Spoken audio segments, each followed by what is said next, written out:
Hello all, welcome back to another new video of learn with Bhavna.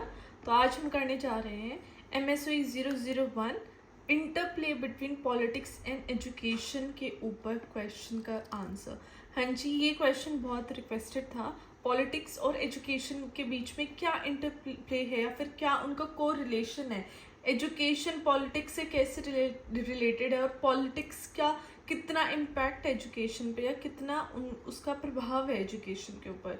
So starting with the answer, जो relationship है politics और education का, if we are talking about specially about India, आप exam में मतलब कि India term नहीं, मतलब कि इंडिया नेशन का नेम या इंडिया कंट्री का नेम मेंशन नहीं करना चाहो तो वो भी ओके है, बिकॉज हर एक कंट्री में सिस्टम सेम ही है।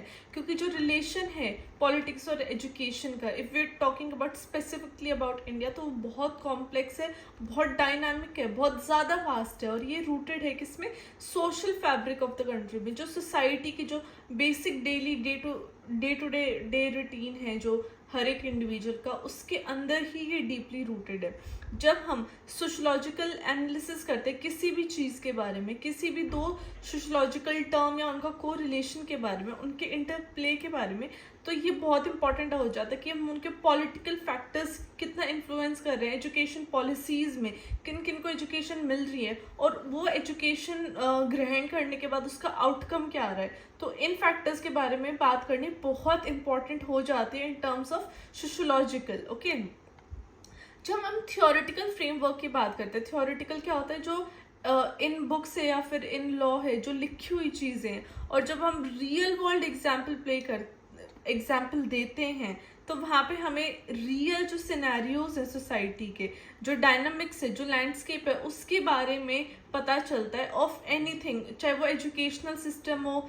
चाहे वो जेंडर के बेसिस पे हो, किसी भी तरीके से हो। तब हम उनको थियोरेटिकल और रियल वर्ल्ड एग्जाम्पल दोनों की जब बात करते हैं, तभी हम किसी एक चीज़ के प्रॉपर ठोस नतीजे पे पहुंच पाते हैं। क्योंकि बुक्स में तो बहुत कुछ लिखा है, लॉ ने बहुत कुछ लिख दिया, लेकिन वो इन रियल लाइफ इम्प्लीमेंट हो रहा है या नहीं हो रहा है, प्रैक्टिकली चीज़ें कितनी पॉसिबल हो रही हैं, प्रैक्टिकली चीज़ें कितनी ज़्यादा निभाई जा रही हैं, तो उनके ऊपर बात करना बहुत ज़्यादा इम्पॉर्टेंट बन जाता है। Now talking about political power and educational policy, जिससे पता है जितनी भी एजुकेशनल पॉलिसी है वो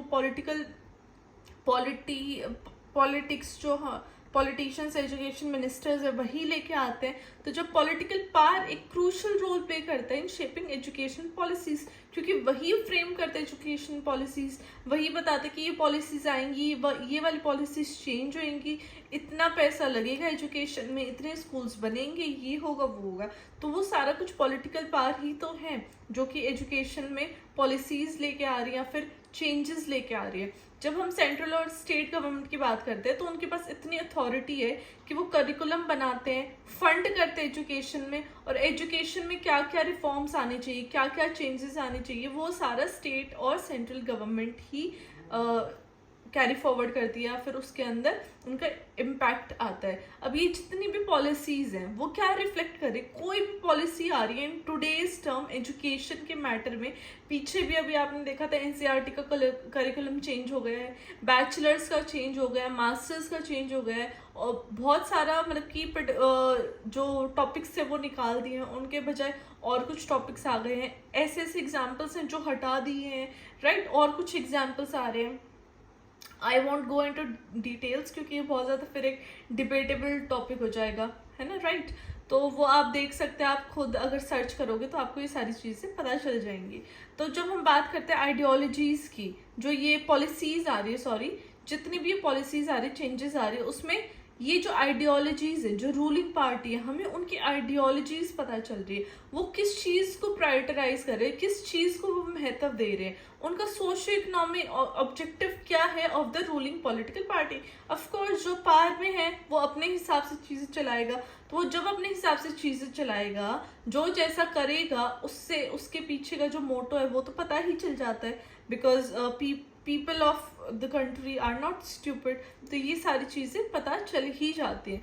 जब हम बात करते हैं RTE की, जो कि एक बहुत बड़ा एक्ट था 2009 में, जो कि इंडियन गवर्नमेंट ने इंट्रोड्यूस किया था, जहाँ पे उन्होंने बात की थी free and compulsory education provide करना हर एक बच्चे को जो 6 से 14 साल के बीच में है। अभी जो पॉलिसी थी ये किस लिए आई थी? ताकि जो एजुकेशनल इनइक्वालिटीज है उसको हटा दे, हर एक चाइल्ड को, हर एक इंडिविजुअल को प्रॉपर एंड कंपल्सरी एजुकेशन मिले, जो बेसिक ह्यूमन राइट है एजुकेशन का, उससे कोई भी बच्चा वंचित ना रहे।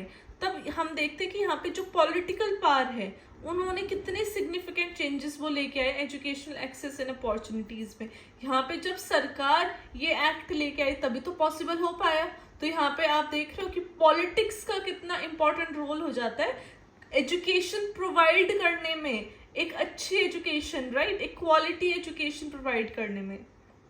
आई होप यहाँ तक क्लियर होगा कि एजुकेशन एंड पॉलिटिक्स का अभी तक क्या रिलेशन में हमने बात की है।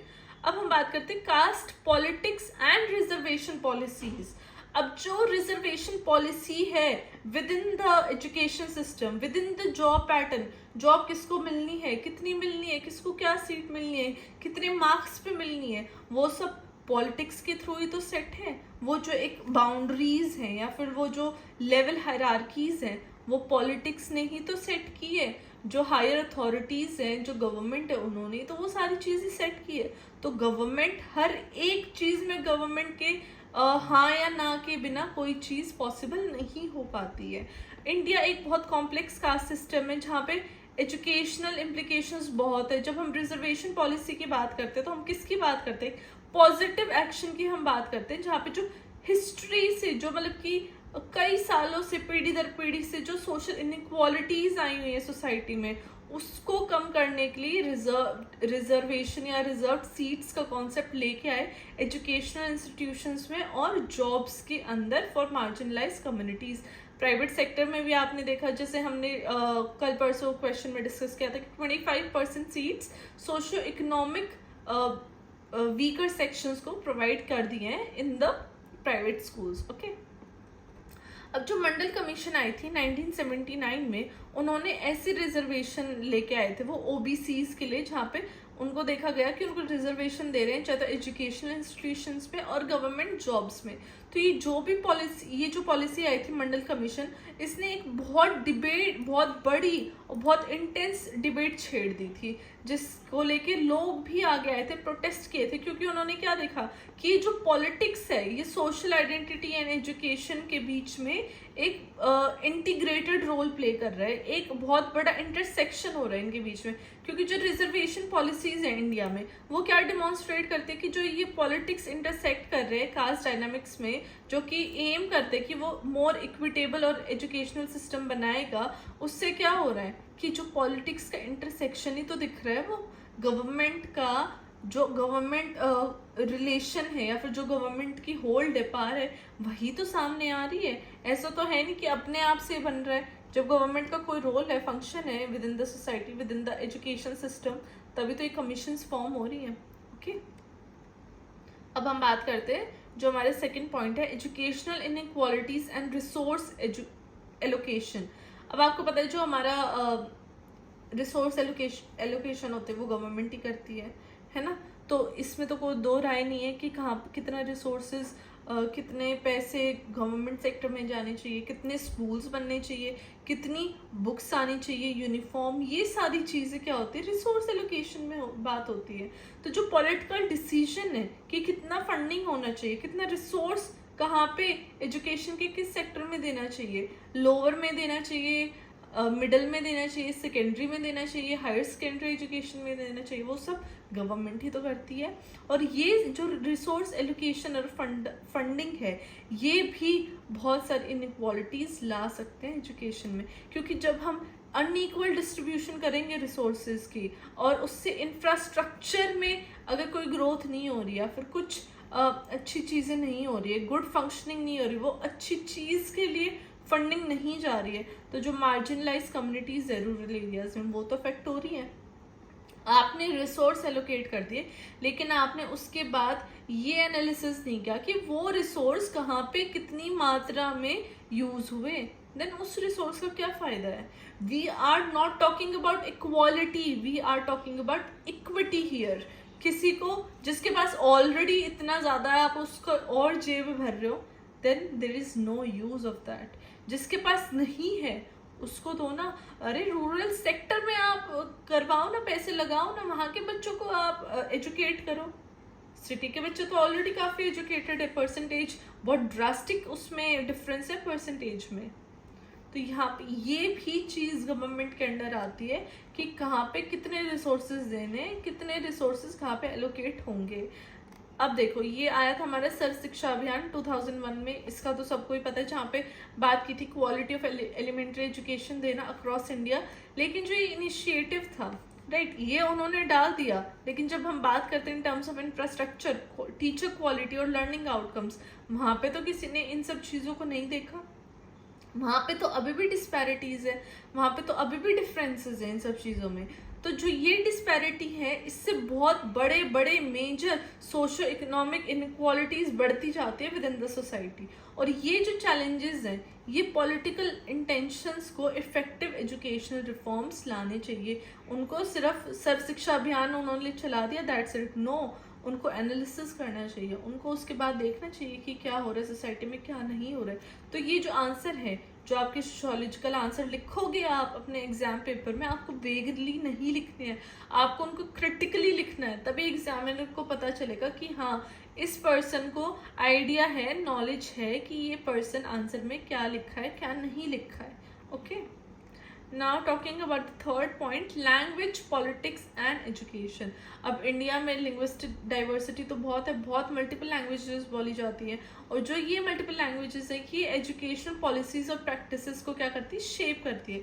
अब कोई भी लैंग्वेज है जो स्कूल में जिस लैंग्वेज के थ्रू बच्चों को पढ़ाया जा रहा है, उसका एक बहुत इंपॉर्टेंट महत्व होता है, बहुत इंपॉर्टेंट रोल प्ले करता है वो। और जो लैंग्वेज है वो पॉलिटिकल कंसिडरेशंस, कल्चरल आइडेंटिटी और सोशल कोहेजन को साथ लेके चलता है। जब हम बात करते हैं 3 लैंग्वेज फॉर्मूला का, जो बहुत सारी स्टेट्स में इम्प्लीमेंटेड है, जिसमें कि 3 लैंग्वेज पढ़ाई जाती है, जो एक तो बच्चे की मदर टंग, जो भी उसकी रीजनल लैंग्वेज है, second is Hindi and third is English. लेकिन जितनी भी लैंग्वेज बेस्ड मूवमेंट्स है, यहाँ पे पॉलिटिकल रेजिस्टेंस देखा गया है। काफ़ी सारी स्टेट्स में रीजनल लैंग्वेज को ही डोमिनेंट मीडियम ऑफ इंस्ट्रक्शन बनाया गया। इससे ये देखा जा रहा है कि पॉलिटिक्स और लैंग्वेज एजुकेशनल कॉन्टेक्स्ट में बहुत ज़्यादा इंटरसेक्ट कर रही है, और ये रिफ्लेक्ट करता है कि जो कल्चरल डाइवर्सिटी और नेशनल इंटीग्रेशन में टेंशन क्रिएट कर देती है। अगर सब स्टेट, सब रीजन अपने आप को इम्पोर्टेंस देने लगे रादर देन द नेशन, तो वो नेशनल इंटीग्रेशन में तो of course it is a big question mark, है ना। तो ये सारे पॉइंट्स अभी हमें देखने को मिले। अब कंक्लूजन में मैंने वही दिखाया है कि जो इंटरप्ले है पॉलिटिक्स और एजुकेशन का, वो बहुत डायनामिक एंड कॉम्प्लेक्स सिस्टम है ना। Political power, educational policies, resource allocation, access to education, इन सब पे बहुत बड़ा उनका इन्फ्लुएंस है। और जितनी भी रिजर्वेशन पॉलिसीज है, वो एड्रेस करता है कि भाई जितनी भी पीढ़ी दर पीढ़ी जो इनइक्वालिटीज चलती आ रही है, उसको कम करने में वो कहीं ना कहीं हेल्प तो किया है, of course, which is very evident. और फिर लैंग्वेज पॉलिटिक्स की बात की। अब ये जितने भी सोशो पॉलिटिकल डायनामिक्स हैं, ये बहुत क्रूशल हो जाते हैं इंक्लूसिव और इक्विटेबल एजुकेशन की जब हम बात करते हैं इंडिया में। जब हम इनको क्रिटिकली एग्जामिन करते हैं, इन सब इंटर रिलेशनशिप्स को, जो कि पॉलिटिक्स एंड एजुकेशन के बीच में, पॉलिसी मेकर्स के बीच में, एजुकेटर्स के बीच में, सोसाइटी में जो ये सारी चीज़ें चलती आ रही हैं, तभी हम एक बहुत जस्ट क्या होता है, equal and empowered educational system अपना इंडिया का क्रिएट कर सकेंगे, या फिर not just in India, in anywhere, in any part of the world. Okay, so this was the question. I hope अब ये टॉपिक या फिर ये कॉन्सेप्ट आपको क्लियर हुआ हो। अगर आप किसी को भी कोई भी डाउट्स है, then you can comment down below, I will surely take all the doubts, और मैं जल्दी से जल्दी वीडियो लाने की कोशिश करूँगी, because exams are like just around the corner. तो अपना अच्छे से पढ़िए, टेंस फ्री होके पढ़िए, जितनी भी वीडियोस डाले अगर आप वो देखते हैं, then it will be of great help. और please do like, share and subscribe to my channel. I will meet you next time. Bye bye, study well, take care.